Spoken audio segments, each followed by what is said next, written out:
in my conversation, in preparing for this show, I spoke to a couple of women, and they said, you know, the section, that 24B just shows that, you know, just empowers women in some way, because it makes a woman being able to make a decision. You know, and I thought, okay, I'm going to ask the lawyer, what do you think about that perspective? Yes, I've spoken on this in a lot of places and even written on it as well. From a purely legal point of view, Section 29(4)B has little or nothing to do with child marriages. In fact, what we've tried to educate people on these issues is that the way it is constructed is bad drafting, but the intention behind it is such that you want to give a girl who finds herself in this position the opportunity to be able to renounce Nigerian citizenship without restricting her to the Nigerian age.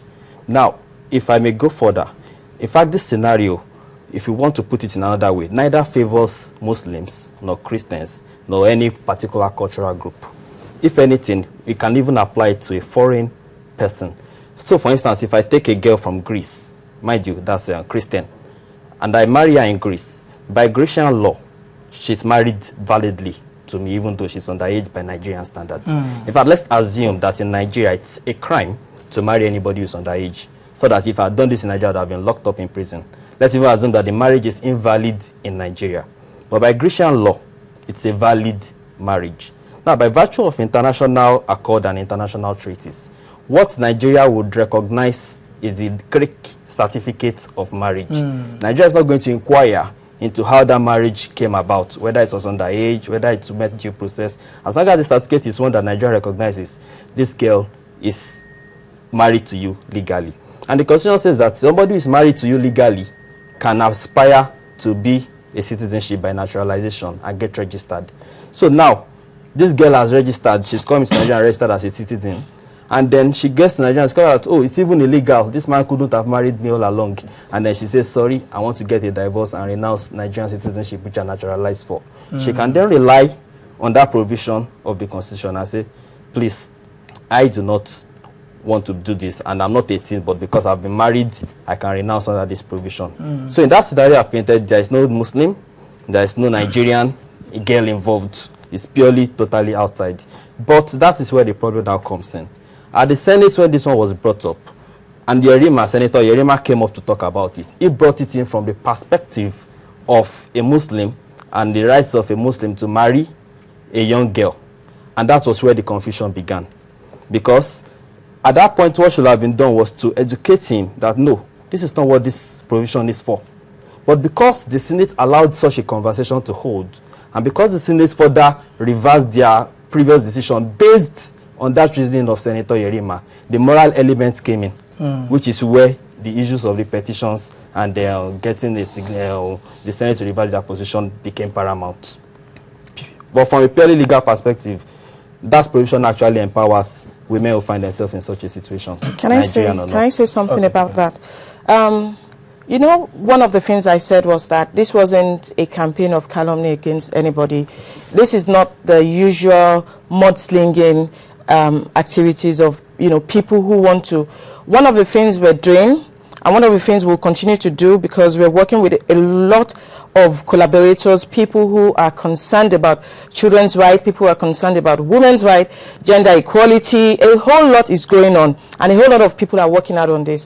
One of the things we highlighted was that, yes, in absolute terms, it would seem as if the section of the Section B protects any child that's been in underage marriage, because then they can take the decision to revoke that marriage. But now let us look at it in real terms. What kind of person who finds herself in that situation, what sort of impetus, what sort of drive would they have to go through the law that you and I are still grappling to understand, as it were? What sort of person will go through the system and say, I want to use subsection 29B, to revoke my citizenship and get out of this situation? So maybe in absolute terms, maybe a few girls will benefit for it. And even when I say a few girls, it's just speaking technically, clinically, how many of the girls in this situation would actually step forward and say, okay, I've been had done by, I want to revoke my citizenship? That's one side of it. The other side of it is, what is the negative implication?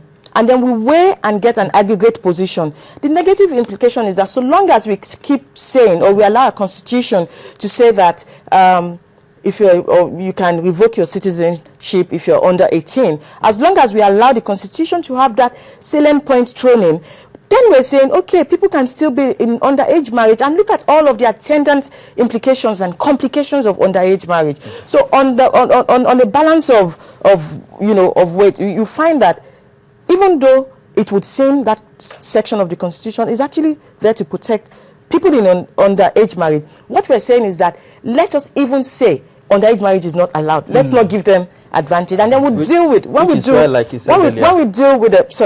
then have a cutoff.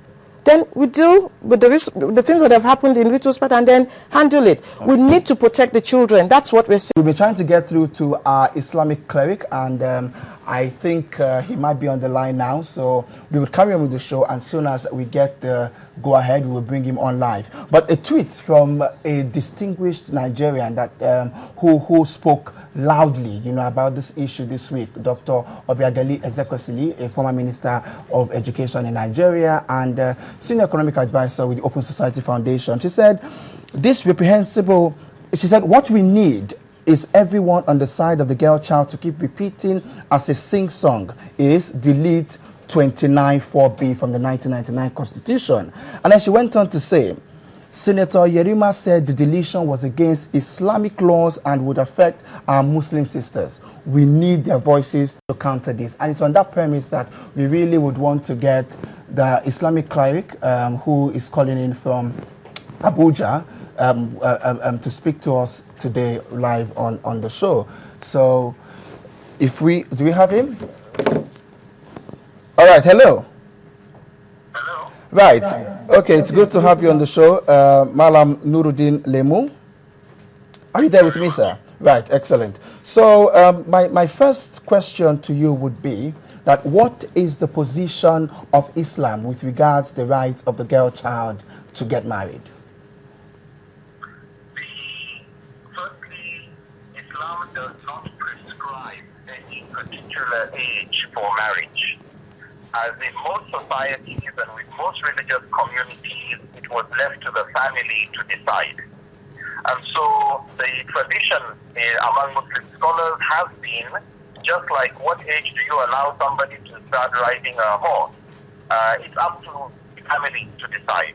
But when certain things become significant to the state, Islam has a system whereby through a process called ijtihad, which is the deductive reasoning by qualified scholars, they can decide on things that may be in the greater interest of society or otherwise. So Islam doesn't prescribe a particular age for marriage, but it's up to the family traditionally to decide on these type of issues.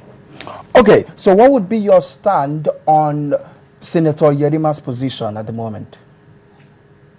Well, from what I understood from the Honorable Senator, his discussion was on the age at which a person is allowed to revoke citizenship. And again, like the age of marriage, at what age do you revoke citizenship? At what age do you join the army? At what age do you start driving a car? These are areas Islam has kept quiet about. It's not explicit in the text of the Quran and the Sunnah, and it is left for the society through its scholars to decide what is in the best interest of society. So the age of deciding on these areas has been left to a society. The area of marriage has been left to the family to decide. There's no maximum or minimum age for marriage. But for what I understand about Yerima's position, it's about the age at which a person denies themselves citizenship. Yes, that's what its first is. But then on a second look and a deeper analysis, it also comes to confirm and allow women to get married at whatever age, as you said, meaning that the family can decide when they get married. So what the next question I'm going to ask is that, in my research, I found that Prophet Muhammad sallallahu alaihi wasallam married his wife Aisha at 6, and then she moved in at 9, and then he gave out his daughter at 18. As well. So I just want to just shed more light, because the Prophet is highly revered in Islam, and people are able to follow his ways, and because he's a model. So how does this then tell as regards to Islam's opinion and position? Because he's like the model. So if people then follow in that footstep, would it then be like it's already an inherent position that Islam might have taken, maybe without saying it clearly? Firstly, if we look at the marriages of the Prophet Muhammad, peace be upon him, he married Khadija at the age of 40. That doesn't mean it is recommended for you to marry at the age of 40. It just shows that it is permissible. His wife Aisha was already engaged even before the marriage was conducted. The point there is, historically, the age of marriage has been left open. If you find, for example, in the Catholic Encyclopedia of 1913, Mary, the mother of Jesus, got married at the age of 12 to Joseph, who was 90 years old. Now, the point here is just to show that in olden times, in biblical times, in pre-modern times, the age was generally left open. So when we look at the practice of the Prophet Muhammad, peace be upon him, what we find is what was ongoing at the time. And that is why, with all the people who had criticisms against the Prophet, peace be upon him, none of them raised the issue of the child, the question of the age at marriage. Why? Because it was socially acceptable. Okay, sir. It's a moral issue. Okay, sir. This is my final question to you, sir.